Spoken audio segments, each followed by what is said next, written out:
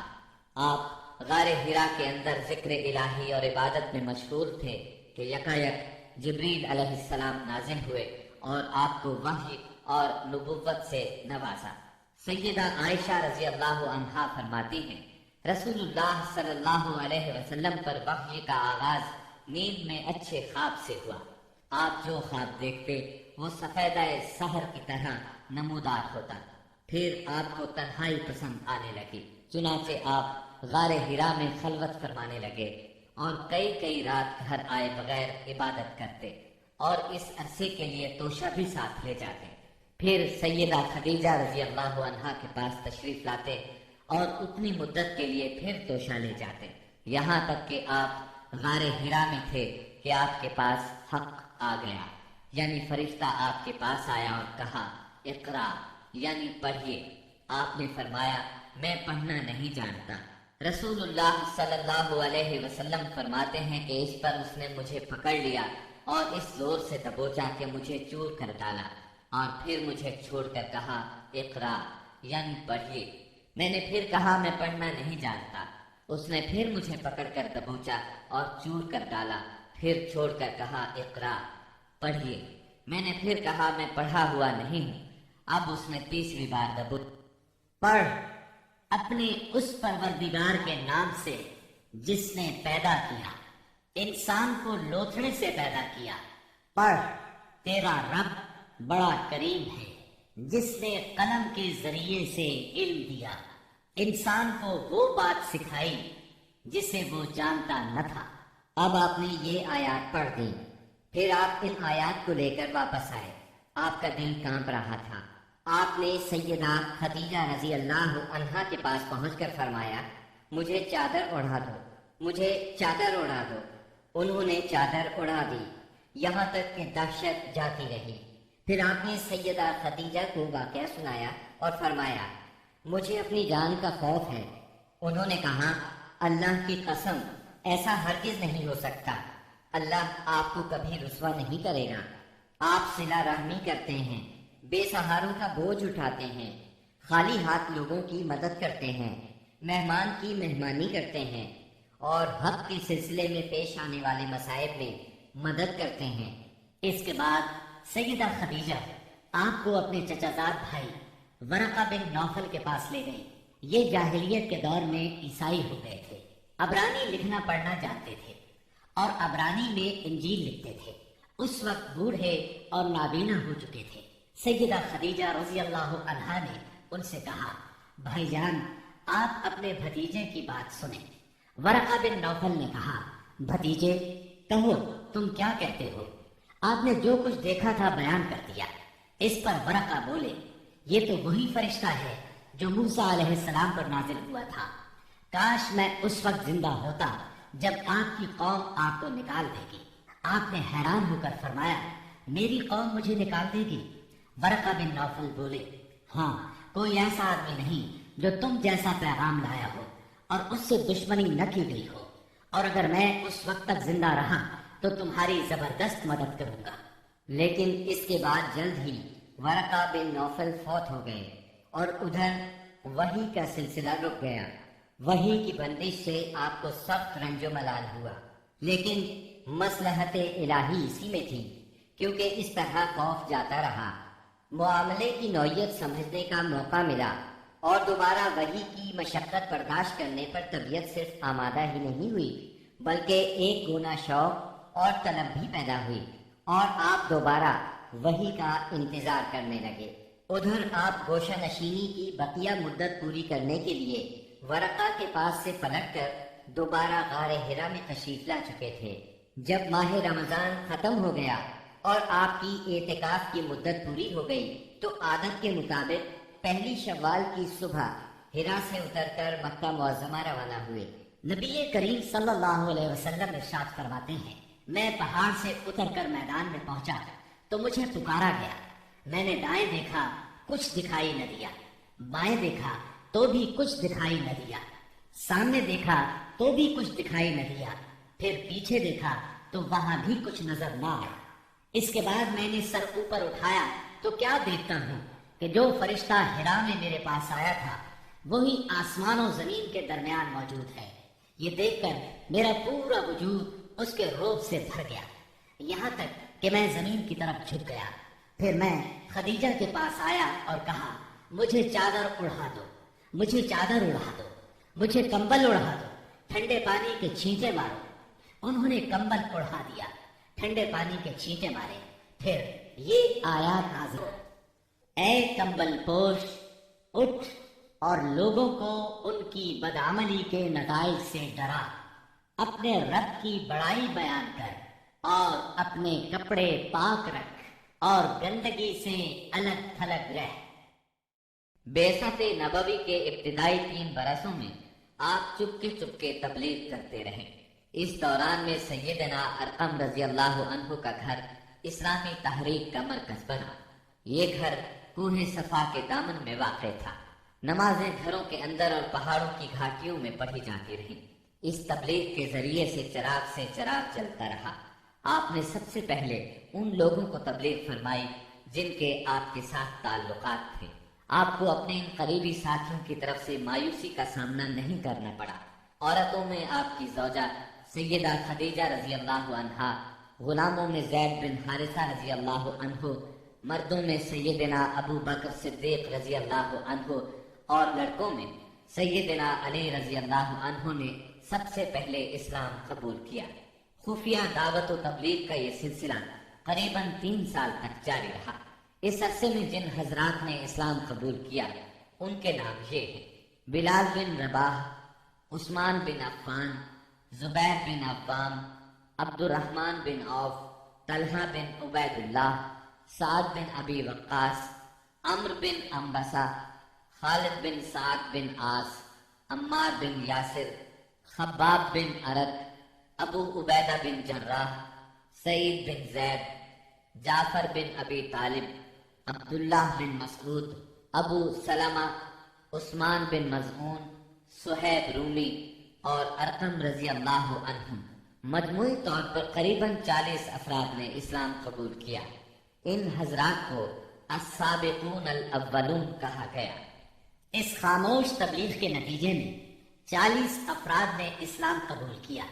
اس طرح اسلام کی بنیاد مضبوط ہو گئی۔ تب اللہ کا حکم آیا، اے کمبل لپیٹ کر لیٹنے والے، اٹھو اور خبردار کرو، اپنے رب کی بڑائی کا اعلان کرو۔ یہ سورہ مدثر کی پہلی 2 آیات کا ترجمہ ہے۔ ان میں نبی صلی اللہ علیہ وسلم کو اس عظیم اور جلیل کام کے لیے اٹھنے اور نیند کی چادر پوشی اور بستر کی گرمی سے نکل کر جہاد، کوشش اور مشقت کے میدان میں آنے کے لیے کہا گیا۔ یا ایھا المدثر قم فانذر، اے چادر پوش، اٹھ اور ڈرا۔ گویا کہا جا رہا ہے جسے اپنے لیے جینا ہے وہ تو راحت کی زندگی گزار سکتا ہے، لیکن آپ جو اس زبردست بوجھ کو اٹھا رہے ہیں تو آپ کو نیند سے کیا تعلق، آپ کو راحت سے کیا سروکار، آپ کو گرم بستر سے کیا مطلب، پرسکون زندگی سے کیا نسبت، راحت بخش ساز و سامان سے کیا واسطہ۔ آپ اٹھ جائیے اس عظیم کام کے لیے جو آپ کا منتظر ہے، اس بھاری بوجھ کے لیے جو آپ کے لیے تیار ہے۔ اٹھ جائیے جد و جہد اور مشقت کے لیے، تکان اور محنت کے لیے اٹھ جائیے کہ اب نیند اور راحت کا وقت گزر چکا، اب آج سے مسلسل بیداری ہے، طویل اور مشقت سے لبریز جہاد ہے۔ اٹھ جائیے اس کام کے لیے مستعد اور تیار ہو جائیے۔ یہ بڑا عظیم اور پرہیبت حکم ہے۔ اس نے نبی صلی اللہ علیہ وسلم کو پرسکون گھر، گرم آغوش اور نرم بستر سے کھینچ کر تند طوفانوں اور تیز جھکڑوں کے درمیان انتہائی گہرے سمندر میں لا کھڑا کیا، لوگوں کے ضمیر اور زندگی کے حقائق کی کشاکشی کے درمیان پہنچا دیا۔ پھر رسول اللہ صلی اللہ علیہ وسلم اٹھ گئے اور قریباً 20 سال تک اٹھے رہے۔ آپ نے اپنا چین، سکون اور آرام چھوڑ دیا۔ زندگی اپنے لیے نہ رہی، اہل و عیال کی نہ رہی۔ آپ اٹھے تو پھر اٹھے ہی رہے۔ کام اللہ کی طرف دعوت دینا تھا۔ آپ نے یہ کمر توڑ بارے گراں اپنے کندھوں پر کسی دباؤ کے بغیر اٹھا لیا۔ یہ بوجھ تھا، اس روئے زمین پر امانت کبریٰ کا بوجھ، ساری انسانیت کا بوجھ، سارے عقیدے کا بوجھ، میدانوں میں جہاد اور دفاع کا بوجھ۔ آپ نے 20 سال سے زیادہ عرصے تک مسلسل اور ہمہ گیر مارکا آرائی میں زندگی بسر کی، اور اس پورے عرصے میں جب سے آپ نے وہ آسمانی ندا، اللہ کی آواز سنی اور یہ بھاری ذمہ داری پائی، آپ کو کوئی ایک حالت کسی دوسری حالت سے غافل نہ کر سکی۔ اللہ آپ کو ہماری طرف سے اور ساری انسانیت کی طرف سے بہترین اجر عطا فرمائے، آمین۔ پھر اللہ تعالی نے آپ کو حکم دیا، اے نبی، جس بات کا آپ کو حکم دیا گیا ہے اس کا صاف صاف اعلان کر دیجئے اور مشرکین سے رخ پھیر لیجئے۔ پھر مزید حکم ہوا، اور سب سے پہلے اپنے قریبی رشتہ داروں کو کفر اور شرک سے ڈرائیے، اور جو ایمان لے آئے اور آپ کی پیروی کرے اس کے ساتھ نرمی اور شفقت کا معاملہ فرمائیے۔ جب آپ کو عام دعوت دینے کا حکم دیا گیا اور یہ ہدایت نازل ہوئی کہ آپ اپنے قریب ترین عزیزوں کو سب سے پہلے اللہ کے عذاب سے ڈرائیں، تو آپ نے صبح سویرے کوہ صفا پر چڑھ کر بلند آواز سے پکارا، یا صباحا۔ عرب میں یہ صدا وہ شخص لگاتا تھا جو صبح کے جھٹپٹے میں کسی دشمن کو اپنے قبیلے پر حملہ کرنے کے لیے آتے دیکھ لیتا تھا۔ آپ کی یہ آواز سن کر لوگوں نے پوچھا، یہ کون پکار رہا ہے؟ بتایا گیا، یہ محمد کی آواز ہے۔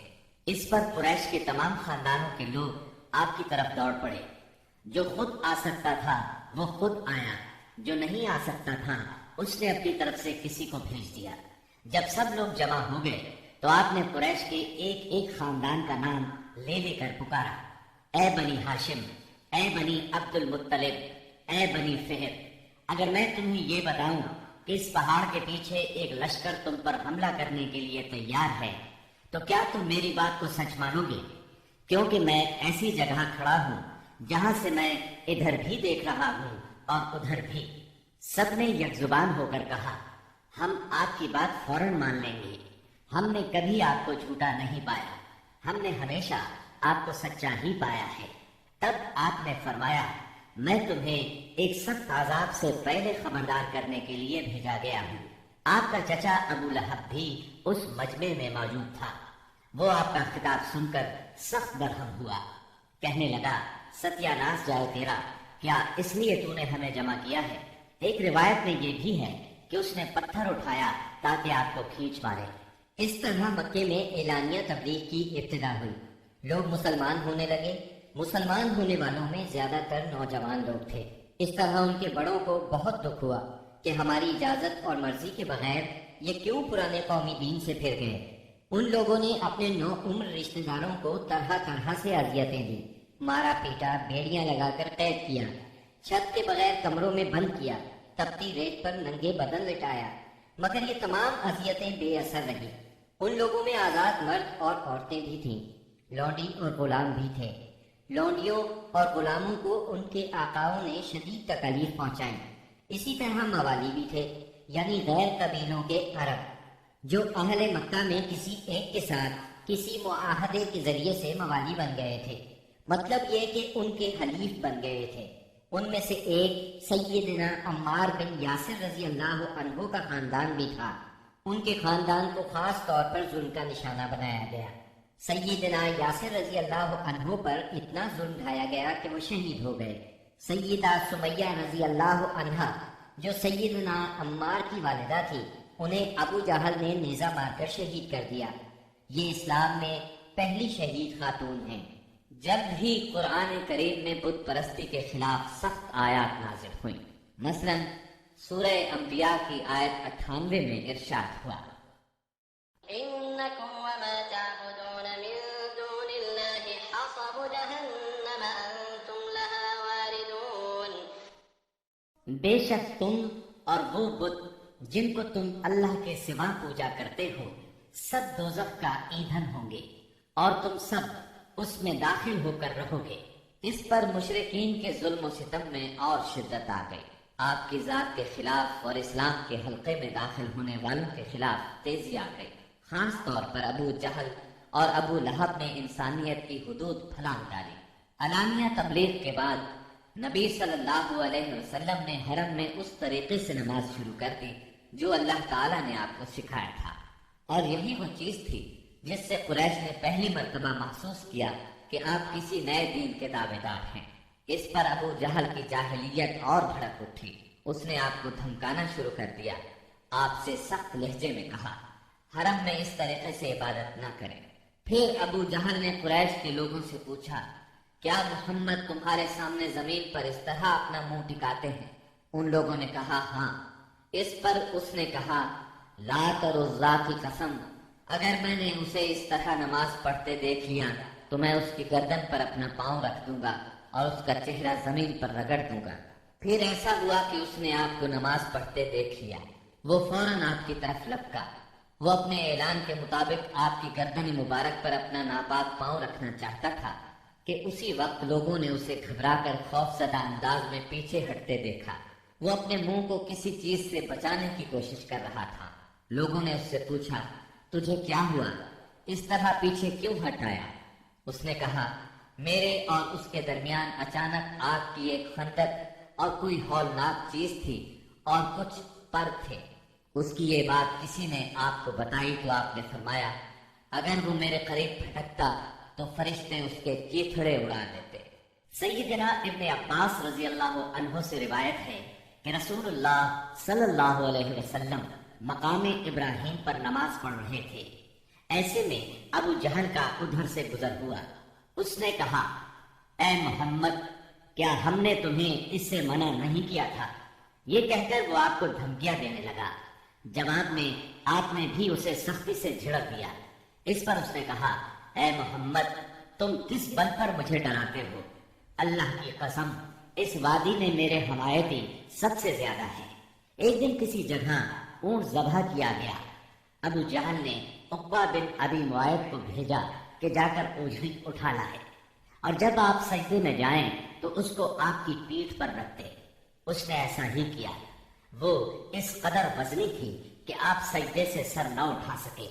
سیدہ فاطمہ رضی اللہ عنہا اس وقت بچی تھیں. انہیں اطلاع ملی تو وہ دوڑی آئیں اور اس غلیظ بوجھ کو آپ کی کمر مبارک سے اتارا. سیدنا عمرو بن عاص چشمدید واقعہ بیان کرتے ہیں. ایک روز نبی اکرم صلی اللہ علیہ وسلم خانہ کعبہ میں نماز پڑھ رہے تھے. عقبہ بن ابی معیط آیا. اس نے اپنی چادر کو لپیٹ دے کر آپ کی گردن مبارک میں ڈال دیا اور بل دینے لگا. جب اس نے بل پر بل دیے تو آپ کی گردن مبارک بھیج گئی. آپ اسی طرح اطمینان قلب سے سجدے میں پڑے رہے. اتنے میں سیدنا ابو بکر صدیق رضی اللہ عنہ وہاں پہنچ گئے. انہوں نے دھکے دے کر عقبہ بن ابی معیط کو ہٹایا اور ان سے فرمایا: أتقتلون رجلا أن يقول ربي الله وقد جاءكم بالبينات کیا تم ایک ایسے شخص کو مارتے ہو اور صرف اس جرم میں کہ وہ کہتا ہے میرا پروردگار اللہ ہے، اور وہ تمہارے پاس روشن دلائل لے کر آیا ہے؟ ان کے ایسا کہنے پر چند شریف سیدنا صدیق اکبر رضی اللہ عنہ پر ٹوٹ پڑے اور انہیں خوب زد و کوب کیا. انہی واقعات پر سورہ علق کی آیات 6 تا 19 نازل ہوئی، اور اسی سورت کی پہلی 5 آیات نازل ہونے کے بعد سب سے پہلے اسلام کا اظہار نبی کریم صلی اللہ علیہ وسلم نے نماز ہی سے کیا تھا.